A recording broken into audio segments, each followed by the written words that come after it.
The first time I jokingly called her my wife, I expected an eye roll. Maybe a laugh. Maybe one of those sarcastic comments she perfected over the years. Instead, she stopped walking.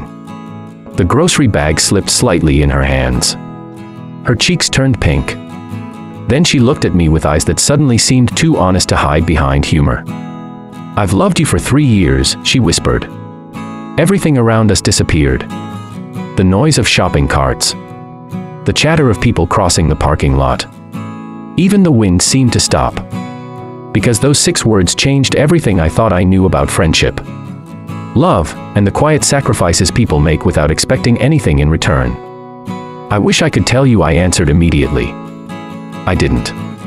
I just stood there, frozen, wondering how. I had completely missed the greatest gift life had been placing beside me. Every single day. 3 years earlier, I wasn't looking for love. After losing my younger sister to cancer, I had become someone who simply existed instead of lived. Work. Home. Sleep. Repeat. Friends stopped inviting me places because I always said no. My apartment became a museum of unopened mail, cold dinners, and silence. Then one rainy Saturday, I met Emily. She was volunteering at the neighborhood food pantry. I had shown up because my sister used to volunteer there every month. And I thought maybe helping others would make me feel closer to her. Instead, I spent 20 minutes trying to figure out how to organize canned vegetables. Emily walked over laughing. "You've got corn with soup, beans with fruit, and peaches with pasta. I like surprising people." She smiled. Well, mission accomplished. That smile didn't fix my broken heart. But it reminded me I still had one. We became friends almost without trying. Every Saturday we volunteered together. Every holiday we packed meals for families. Every winter we collected blankets for homeless shelters. Emily knew everyone's name. Not because she had a perfect memory. Because she believed every person deserved to be remembered. She asked about children, grandparents, job interviews, doctor appointments, birthdays. When someone disappeared for a few weeks, she'd call to make sure they were okay. She noticed people the rest of the world walked past. One December afternoon, an elderly man came into the pantry wearing shoes held together with duct tape. Emily disappeared for 10 minutes. When she returned, she handed him a brand new pair of boots. He started crying. "I can't afford these. They're already paid for." After he left, I asked where she'd gotten the money. She shrugged. "I skipped buying coffee for a couple of months." "You saved for boots. They mattered more than lattes." That was Emily. She never made speeches about kindness. She simply practiced it. One quiet act at a time. As the months became years, she slowly pulled me back into the world. She convinced me to adopt an older shelter dog nobody wanted. She talked me into joining charity walks. She celebrated my birthday after discovering I hadn't celebrated one since my sister died. Without realizing it, I started laughing again. Sleeping better. Calling my parents more often. Living instead of surviving. Everyone noticed. "You smile differently now," my mother told me one Sunday. "It's because of Emily." She smiled knowingly. I didn't understand why. To me, Emily was my best friend. Nothing more. Or at least that's what I believed. Looking back now, the signs were everywhere. She remembered my favorite snacks. She always saved me the blueberry muffins before volunteers ate breakfast. She bought my dog Christmas presents every year. She sat beside me at every event without anyone asking. She never dated anyone seriously. Whenever someone asked why, she'd simply say she was waiting for the right person. I never imagined she meant me. 3 years passed like that.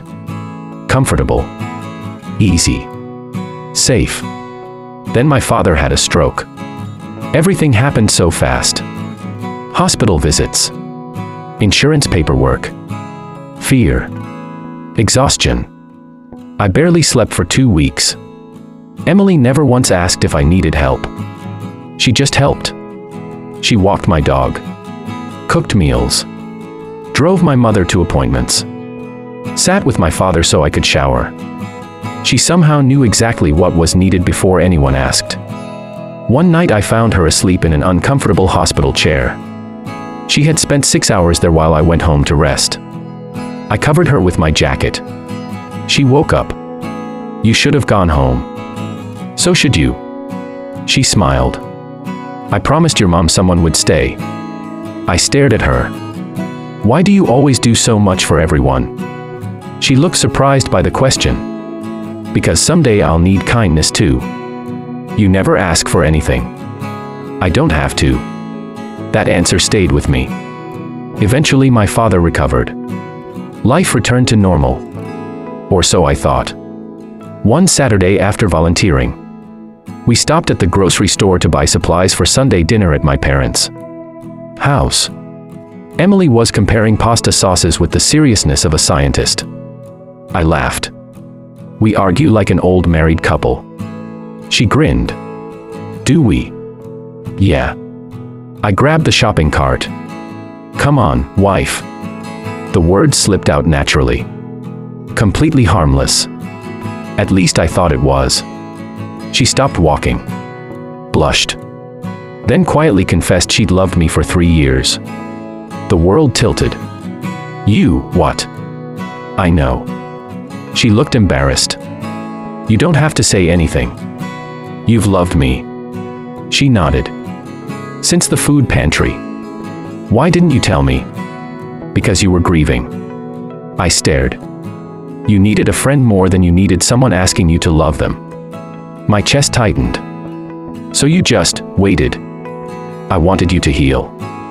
"For 3 years." She smiled sadly. "If you never loved me back, I'd still be grateful I got to help you find yourself again. Nobody had ever loved me like that. Not with demands. Not with pressure. Not with expectations. Just patience. Selflessness. Quiet hope. I realized something terrifying. The reason every difficult season felt bearable wasn't because I was strong. It was because Emily had quietly carried pieces of my burden without asking for credit. I looked back through every memory. Every meal she'd delivered. Every hospital visit.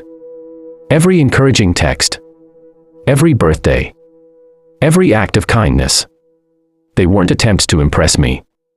They were expressions of love. Love so gentle I mistook it for ordinary friendship.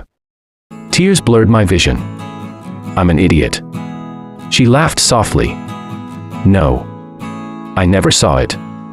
You weren't supposed to." "I would've." I stopped. She waited. "I would have fallen in love with you sooner." For the first time since I'd known her, Emily cried. Not dramatic sobs.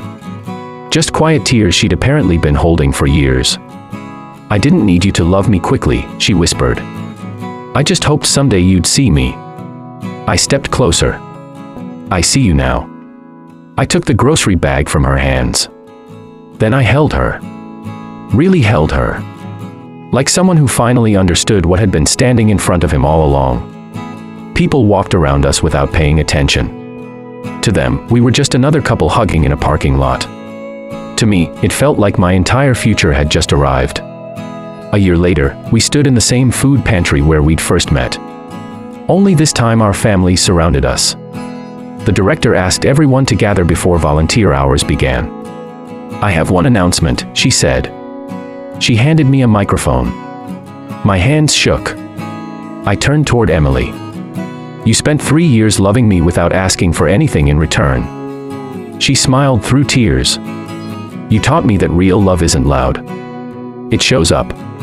It serves. It stays." I reached into my pocket. "This time, I have something to ask." I knelt. The room became silent. "Emily, will you let me spend the rest of my life trying to love you half as well as you've already loved me?" She laughed and cried at the same time. "Yes." The volunteers erupted into applause. Some of the families we'd helped over the years were crying too. An elderly man stepped forward. I recognized the boots Emily had secretly bought him years before. "They're still holding up," he said, lifting one foot. Emily laughed. "I can see that." He smiled at both of us. "The world needs more people like you too." I shook my head. "No. The world just needs more people like her." Because here's what I learned from the woman who quietly loved me for 3 years. The greatest acts of love rarely begin with grand declarations. They begin with showing up. With carrying someone else's groceries. With sitting beside a hospital bed. With remembering birthdays. With buying boots instead of coffee. With choosing kindness when nobody is watching. Those small acts may seem ordinary in the moment. But over time, they become the strongest foundation a heart can stand on. I once joked and called her my wife. I had no idea she had already been living like one, not because she expected a ring, but because love had taught her that caring for another person is never wasted. Today, every Saturday morning, we still volunteer at that same food pantry. Sometimes we see people arrive carrying invisible burdens, convinced no one notices them. Emily always notices. She always smiles first. And every time I watch her welcome another stranger with warmth and compassion, I'm reminded that the best thing that ever happened to me wasn't finding the perfect partner. It was discovering that the quietest love often has the loudest impact. And that a single heart filled with kindness can change another life forever.